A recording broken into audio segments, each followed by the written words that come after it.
Ground zero में आपका स्वागत है और हम बुंदेलखंड के ऐतिहासिक और सांस्कृतिक रहस्यों को खोजते खोजते आ गए हैं ललितपुर जिले से। काफ़ी दूर है, इस समय एकदम कहेंगे कि अंतिम छोर पर हैं। 35 किलोमीटर और तकरीबन 35 से 40 किलोमीटर दूर है हम।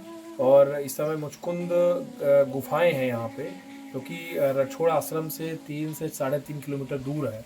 और यहाँ आके घाटी नुमा एक सर्पिलाकार स्थान है जहाँ पे जो बेतवा नदी है, कहा जाता है कि यहीं तक आई और इसके बाद चली गई। क्या रहस्य था, इस सब पे बात करेंगे। लेकिन हम इस समय भगवान भोलेनाथ के इस स्थान पर हैं जहाँ पे हजारिया शिवलिंग गई है, यानी 1000 शिवलिंग इसमें जो है उत्कीर्ण किए गए हैं इस शिवलिंग में।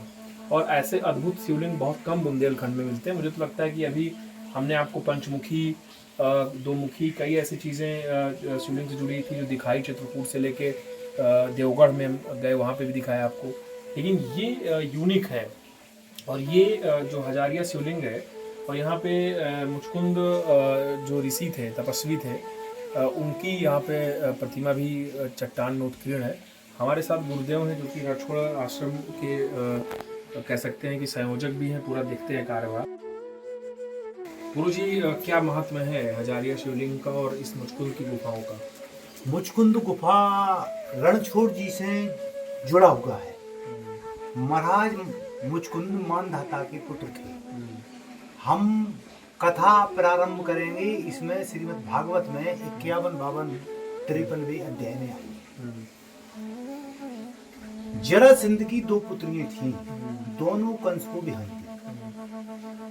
जब भगवान श्री कृष्ण ने कंस को मार दिया तो जरासंध ने अपनी प्रतिशोध की भावना से भगवान कृष्ण पे 17 बार चढ़ाई की और 17 बार पराजित हो गया। तो इस कथा से जुड़ी हुई ये कथा है देवासुर संग्राम कि महाराज मुचकुंद मानधाता के पुत्र यहाँ विश्राम करने क्यों आए, उसका उद्देश्य क्या था। इक्ष्वाकु वंश के थे जी, इक्ष्वाकु वंश के थे वो। हाँ, इक्ष्वाकु वंश के थे महाराज मुचकुंद। तपस्या की उन्होंने। उनने स्वर्ग में 12,000 वर्ष युद्ध किया देवताओं के साथ।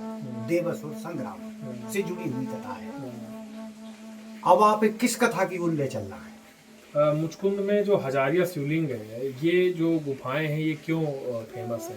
ये गुफाएं, मुचकुंद की गुफाएं क्यों सब फेमस है, ये बताइए। जी, मुचकुंद तो फेमस है, महाराज मुचकुंद की तपस्या से फेमस हुई है। जो महाराज मुचकुंद ने विश्राम किया, ये सिद्ध क्षेत्र कहते हैं। तो आप बता रहे थे बेतवा भी आगे लौट गई, वो क्या था? महाराज मुचकुंद यहाँ विश्राम कर रहे थे और उनको आशीर्वाद था कि जो सोते हुए बलपूर्वक जगाएगा वो दृष्टि पड़ते ही भस्म हो जाएगा। तो महाराज मुचकुंद यहाँ जब विश्राम कर रहे थे तो बेतवा जी ने इधर को रुख बदला और देखा कि यहाँ एक तपस्वी विश्राम कर रहे हैं। तो बेतवा जी अपना रुख बदलने गए, लौट गए, उसी तरफ लौट गए। तो मतलब अभी भी, आज भी आधे दूर तक पानी आता है। आज भी आधे दूर तक पानी आता है और वापस हो जाता है।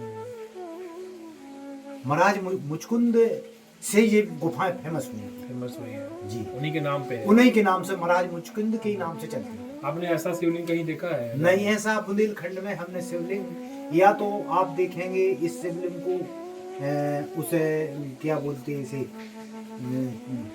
जी कौन सा जिला, टीकमगढ़ जिला में आती है ये हजारिया, ऐसा। और एक यहाँ विद्यमान है। ये तो काफी पहाड़ी में है। जल भी जो है वो प्रकृति का जल है, इसका स्नान कराते हैं जी।